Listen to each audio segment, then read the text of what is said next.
Selamat pagi Bapak Ibu Saudara sekalian, bersyukur dalam anugerah Tuhan kita dapat kembali bertemu dalam renungan pagi di pagi hari ini. Bagaimana kabar Bapak Ibu sekalian? Saya berharap dan saya selalu berdoa kita semua dalam keadaan yang baik dalam pemeliharaan Tuhan yang sempurna. Hari-hari yang kita jalani mungkin tidak selalu mudah, tapi kalau kita ada Tuhan, kita tahu ada Tuhan memelihara hidup kita dan tidak pernah meninggalkan kita.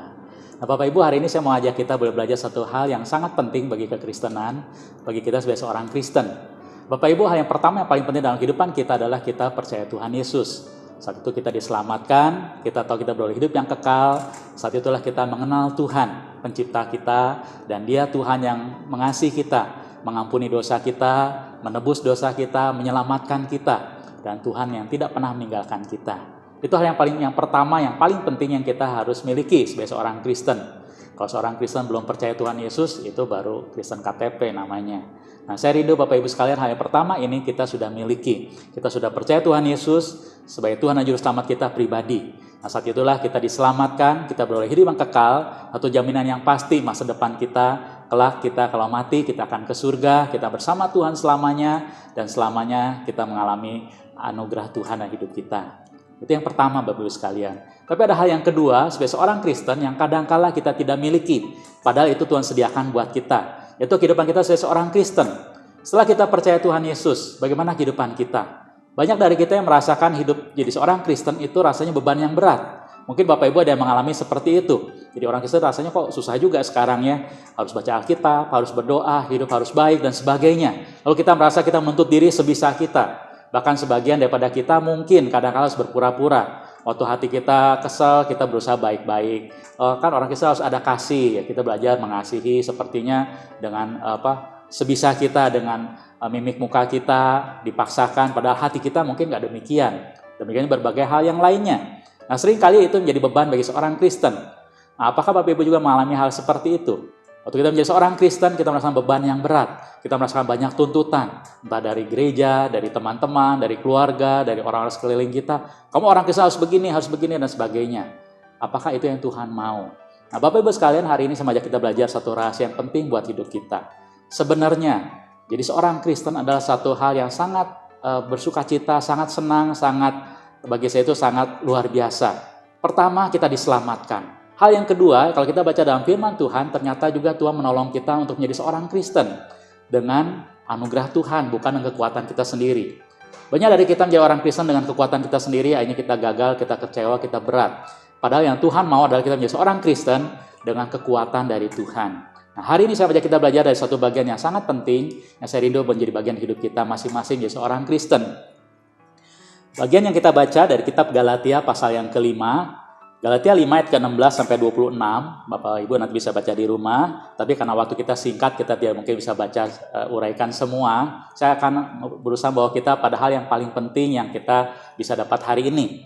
Maka kita baca hanya di ayat ke-22 sampai 25. Galatia pasal yang kelima ayat 22 sampai 25, saya bacakan buat kita sekalian. Galatia pasal 5 ayat ke-22 sampai 25. Tetapi buah roh ialah kasih, sukacita, damai sejahtera, kesabaran, kemurahan, kebaikan, kesetiaan, kelemah lembutan, penguasaan diri. Tidak ada hukum yang menentang hal-hal itu. Barang siapa menjadi milik Kristus Yesus, ia telah menyalibkan daging dengan segala hawa nafsu dan keinginannya. Jikalau kita hidup oleh roh, baiklah hidup kita juga dipimpin oleh roh. Ayat 25 dikatakan, jikalau kita hidup oleh roh, baiklah hidup kita juga dipimpin oleh roh. Itu sampai demikian bacaan firman Tuhan. Berbagai orang baca firman Tuhan, merenungkan, melakukannya dalam kehidupannya sehari-hari. Bapak Ibu sekalian, bagian yang tadi kita baca itu ada bagian yang mengatakan tentang buah roh. Buah roh adalah dikatakan kasih, sukacita, damai sejahtera dan seterusnya. Bagian ini mungkin kita ingat kalau kita sudah orang Kristen cukup lama, ini bagian yang selalu diingatkan pada kita.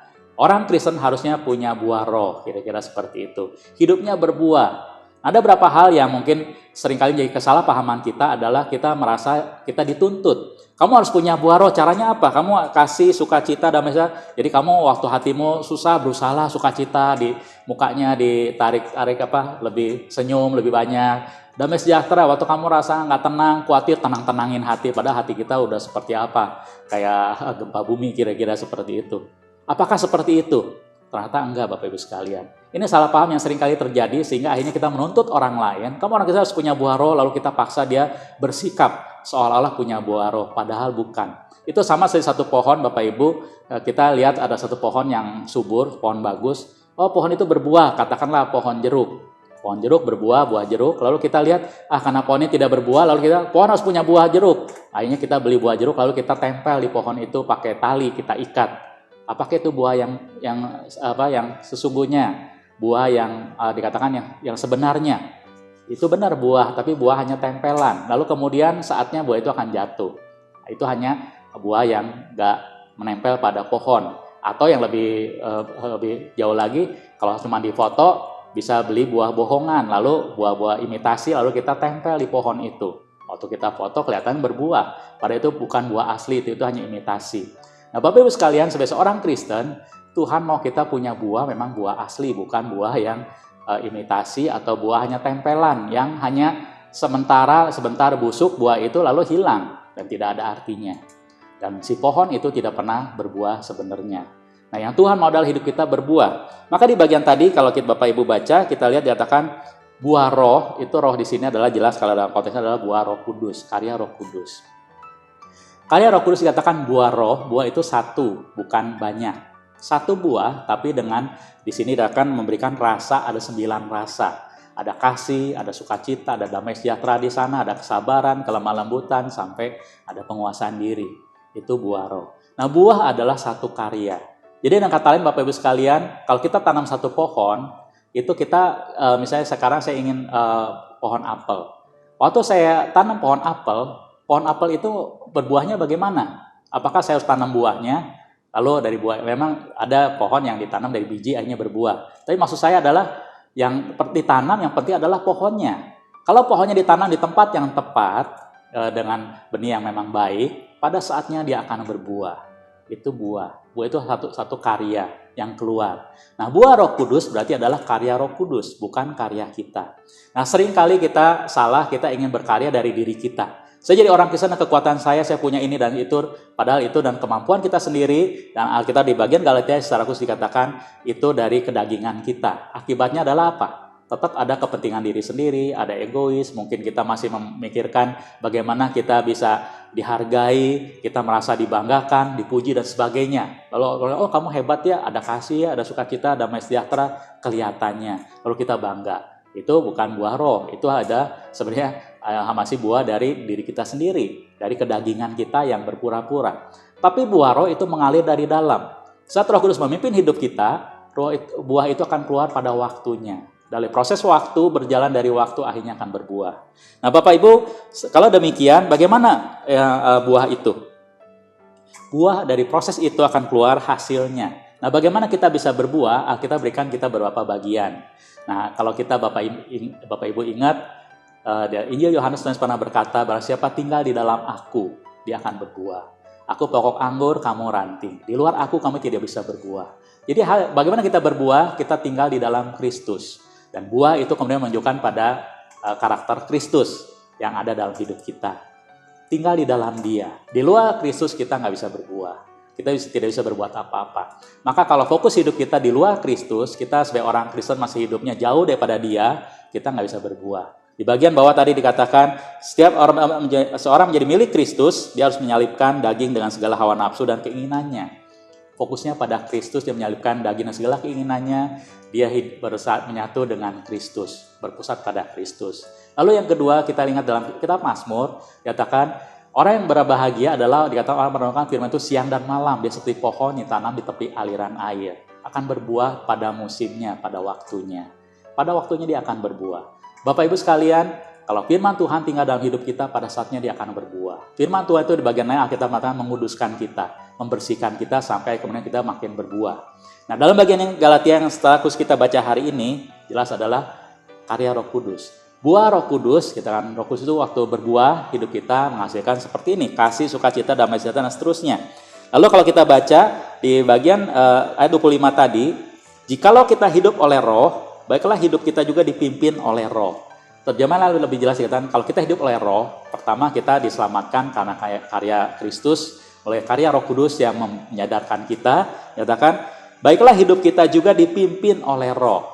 Terjemahannya mengatakan baiklah hidup kita dipimpin, dikatakan baiklah hidup kita, bahkan setiap bagian hidup kita itu dipimpin oleh Roh. Itu yang terjemahan yang dimaksudkan. Bagaimana setiap bagian sisi hidup kita minta Roh Kudus memimpin kehidupan kita. Nah, jadi Bapak Ibu sekalian, kuncinya adalah apa? Kerelaan hati. Apakah kita punya hati yang rela untuk dipimpin oleh Roh Kudus? Bapak Ibu, kalau kita punya hati yang rela, kita datang ke hadapan Tuhan, Allah Roh Kudus, tolong pimpin hidup saya setiap hari. Kalau Bapak Ibu baca dalam buku teologi ya, mungkin pernah mana seorang tokoh bernama John Stott, itu doa dia setiap hari seumur hidup dia. Dia katakan dia minta setiap hari Tuhan berkarya, Roh Kudus memimpin kehidupan dia supaya buah roh itu bisa tumbuh dari hidup dia. Bukan usaha dia, tapi Tuhan yang menumbuhkan. Dia bisa berbuah dengan efektif. Kemudian hari orang bisa melihat hidup dia sungguh-sungguh berbuah. Nah, Bapak Ibu, bagaimana dengan kehidupan kita sebagai seorang Kristen?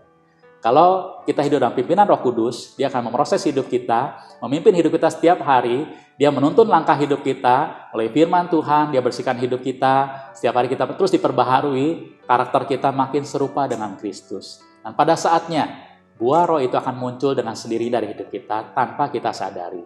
Tapi orang lain bisa melihat, sekarang kamu beda ya, hidupmu berbuah, kelihatan bedanya. Kamu orang Kristen kok lain ya, kok kamu sekarang ada kasih, kok kamu ada sukacita, ada damai sejahtera. Yang bukan dibuat-buat, bukan pura-pura, bukan kebetulan, tapi keluar dari hati, dari dalam.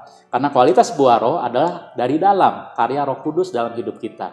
Nah, Bapak Ibu, tentu kita rindu punya ini dalam kehidupan kita. Nah, saya rindu biarlah kita belajar mendoakannya. Nah, bagaimana penerapan pada kehidupan kita sehari-hari? Bapak Ibu, saat ini di masa pandemi COVID, kita tahu tidak mudah. Situasi yang sulit di tengah pandemi COVID ini, kita mungkin banyak pergumulan. Tapi Bapak Ibu, kalau kita boleh merenungkan, kalau buah roh itu sudah ada dalam kehidupan kita, tetap ada sukacita kan? Tetap ada kasih. Kita tetap mengasihi sesama kita. Tetap kita ada sukacita di tengah segala kesulitan. Tetap ada sukacita yang memancar dari hati kita yang tidak dipengaruhi oleh luar. Tetap ada damai sejahtera di tengah ketakutan, di tengah kekhawatiran, berbagai berita-berita yang menakutkan. Damai sejahtera dari Tuhan menjaga hati kita dari dalam. Kita tidak khawatir dengan masa depan kita. Ada kesabaran, kemurahan, kebaikan, dan semua kualitas-kualitas yang baik dikatakan. Dan sampai di dalam ada kelemah lembutan dan penguasaan diri. Muncul dari hidup kita. Hidup tidak mudah, tapi kalau Roh Kudus memimpin hidup kita penuh dengan buah-buah. Di tengah buah yang memancar ini, hidup kita jadi berkat. Hidup tidak selalu mudah, ada pergumulan, ada masalah, tapi orang bisa melihat, kok orang Kristen lain ya, hidupnya begitu berat, tapi kok dia tetap tenang. Dan dia bisa menghadapi semua. Karena apa? Ada Tuhan yang memimpin hidup dia. Roh Kudus waktu memimpin hidup kita, dia bentuk karakter kita serupa dengan Kristus, tapi juga dia tentu bukan hanya sisi itu, tapi seluruh kehidupan kita setiap hari. Jadi hidup yang indah yang memuliakan Tuhan. Nah, sebagai penutup Bapak Ibu sekalian, Bapak Ibu, saya berikan satu gambaran sederhana tentang pohon, buah apel Bapak Ibu sekalian ya. Buah apel. Bapak Ibu, kalau kita nanam buah apel, bibit yang bagus ditanam di tanah yang bagus. Lalu perlu apa? Tinggal dirawat dengan baik, pada saatnya pohon itu akan berbuah. Dan berbuah apel, dan rasa apel itu bagaimana? Kita ingin apel yang manis, apakah hanya tanam dikasih gula aja Bapak Ibu? Tentu enggak kan. Bibit yang bagus itu menghasilkan buah apel dengan kualitas yang bagus, yang rasanya lengkap, sempurna. Mungkin ada manisnya, ada asamnya sedikit, ada rasa yang enak di dalamnya. Sehingga waktu orang makan buah apel, satu kesatuan rasa apel yang betul-betul terbaik, yang enak. Buah roh gambarannya kurang lebih seperti itu Bapak Ibu secara sederhana. Kalau kita sudah percaya Tuhan Yesus, benih itu, benih kasih, benih dari Tuhan sudah ditanam dalam hidup kita. Kita sekarang sudah hidup yang baru, bukan yang lama lagi. Tinggal sekarang hati kita. Hati kita adalah seperti tanah yang subur, di mana Tuhan bekerja. Nah, apakah kita mau tanah kita itu, yang subur itu, Tuhan yang merawatnya, Tuhan yang menumbuhkannya, sehingga buah roh pada saatnya akan berbuah dari hidup kita. Kalau kita punya hidup yang seperti itu, tanah yang subur, yang siap untuk dibentuk, siap ditanami oleh benih-benih yang terbaik dari Roh Kudus dalam hati kita, saatnya kita akan berbuah. Pada waktunya kita akan berbuah. Nah, saya rindu Bapak Ibu sekalian, mari hidup kita di akhir renungan ini, mari kita punya hati yang mau hidup dipimpin oleh Roh Kudus. Minta Tuhan memimpin hidup kita, minta Dia bentuk hidup kita arahkan kita terus kepada Kristus. Kita tinggal di dalam firman-Nya, tinggal di dalam Dia, dan saya yakin pada saatnya buah Roh Kudus itu akan muncul dalam kehidupan kita tanpa kita sadari mungkin. Tapi orang lain bisa melihat hidup kita berbeda, karakter Kristus nyata dalam hidup kita, dan hidup kita sungguh memuliakan Tuhan. Dan semua dimulai dari hati kita, hati yang rela untuk taat, untuk dibentuk, untuk dipimpin oleh Tuhan. Amin. Mari kita berdoa. Bapa, biarlah firman-Mu yang singkat boleh menolong kami pagi hari ini. Tuhan, kalau kami mungkin sebagai seorang Kristen selama ini kami berusaha berjuang dengan kekuatan kami sendiri, akhirnya kami gagal dan kami kecewa karena merasakan begitu beratnya menjadi seorang Kristen. Tapi sesungguhnya Tuhan, Kau sudah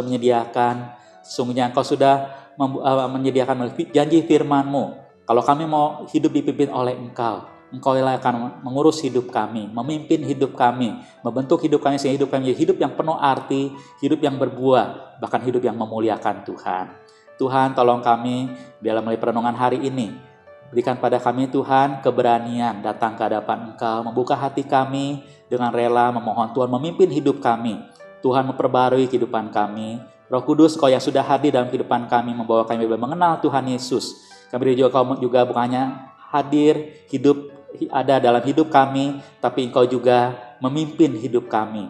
Yang setiap hari dari pagi sampai malam hari, kami hidup dalam pimpinan-Mu. Yang Kau memberikan di jalan yang benar, dalam firman-Mu, mengarahkan kami kepada Kristus. Mengarahkan kami tinggal di dalam firman-Mu, dan terus bentuk kami makin hari makin indah di hadapan Engkau. Tuhan, tolong kami, Allah Roh Kudus, Kau yang hadir, yang memimpin hidup kami. Sehingga hidup kami boleh berbuah pada saatnya. Sehingga melalui hidup kami, nama Tuhan dipermuliakan. Bahkan secara praktis juga Tuhan, hidup kami di tengah dunia, kalau Engkau memimpin hidup kami, kami tidak perlu khawatir dengan apapun juga. Karena saat Engkau nyata berkarya dalam kehidupan kami, apapun bisa kami hadapi bersama dengan Engkau. Bahkan melalui hidup kami yang kami jalani, nama Tuhan yang akan dipermuliakan. Terima kasih Tuhan.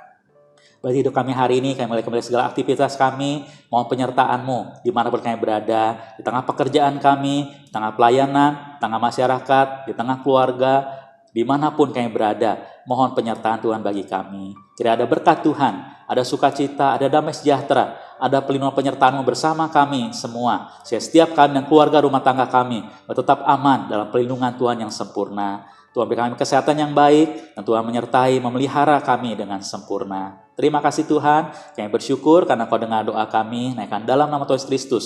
Tuhan kami yang hidup, yang mengasihi kami semua, dan mendengarkan doa kami. Amin. Baik Bapak Ibu sekalian, biarlah renungan hari ini boleh menguatkan kita, renungkan sepanjang hari dan alami indahnya hidup dalam pimpinan Roh Kudus, pimpinan Tuhan dalam hidup kita. Selamat beraktivitas kembali, Tuhan berkati kita semua, tetap dengan semangat, dengan sukacita. Tuhan menyertai dan memberkati kita semua. Amin.